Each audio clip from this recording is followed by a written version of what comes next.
Ahí va, toda la iglesia se va a ir. Ahí va, ahí va, ahí va. Són les espectaculars imatges de l'ensorrament de l'església de Sant Pere de Rosselló, davant l'atenta mirada de diversos veïns que han quedat impactats davant el succés. Olaveus d'ensorrament s'ha produït a 11:45 del matí, deixant una gran acumulació de pedres i runa a la plaça.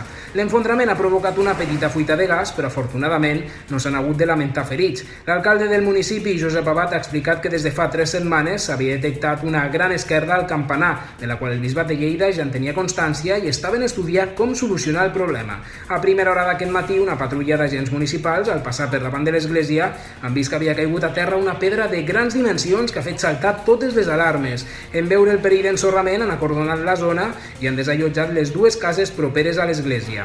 Una hora després, el campanar de 20 metres d'alçada s'ha ensorrat deixant una gran acumulació de runa i pedra a la plaça de l'església.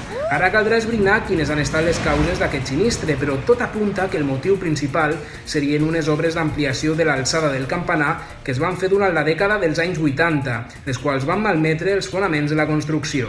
Fins al lloc dels fets s'hi han desplaçat 5 dotacions dels bombers per fer les tasques de sanejament i retirar les runes. L'església de Sant Pere de Rosselló es va construir entre els anys 1756 i 1760. És propietat del bisbat de Lleida i s'han fet manteniments de forma esporàdica. El darrer va consistir en una rehabilitació de la façana.